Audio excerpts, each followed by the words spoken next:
এই যে 26,000-এর প্রায় 26,000 শিক্ষকের চাকরি বাতিলের কথা জানালো সুপ্রিম কোর্ট, কীভাবে দেখছেন গোটা বিষয়? দেখুন, 25,700 কত প্রায় 26,000 চাকরি বাতিল হলো এসএসসি। এই বাতিলের সমস্ত দায়ভার রাজ্য সরকারকে নিতে হবে, এসএসসিকে নিতে হবে, পর্ষদকে নিতে হবে। কারণ মামলা তো আর একদিন থেকে হয়নি, হঠাৎ হয়ে যায়নি। হাইকোর্টের ডিভিশন বেঞ্চ যখন পুরো প্যানেলকে বাতিল করলো, যে কারণগুলো দেখিয়েছিল সেই কারণগুলোকে এড়িয়ে গিয়ে দোষটা ঢাকা দেওয়ার জন্য সুপ্রিম কোর্টে ছুটল। অবশেষে সুপ্রিম কোর্ট পুরো প্যানেলকে বাতিল করে দিল। এখন বলার বিষয় হচ্ছে, কিছু অযোগ্য অর্থের বিনিময়ে অবৈধ পন্থা অবলম্বন করে চাকরি নিয়েছে, তাদেরকে বাঁচানোর জন্য পুরো প্যানেলটাকে বাতিল করে দিল রাজ্য সরকারের, বাতিল করছে সুপ্রিম কোর্ট।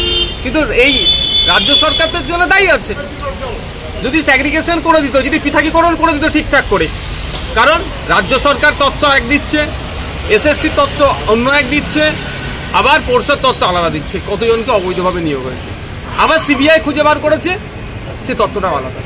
তাহলে এই যে হচপচ হয়ে যাওয়ার ফলে রাজ্য সরকার তার কিছু দলের লোকেদের ছুরিটা ধরতে না দেওয়ার জন্য এই সমস্ত যারা খেটে খাওয়া শ্রমজীবী পরিবার থেকে উঠে এসেছে, মেধার ভিত্তিতে চাকরি পেয়েছে, বা অন্যান্য যারা মেধার ভিত্তিতে চাকরি পেয়েছে তাদেরকেও তুলে করা হচ্ছে। 2016 সালে যখন এদের নোটিফিকেশন হয়েছিল, এদের ম্যাক্সিমাম তখন ছাত্র অবস্থায় ছিল।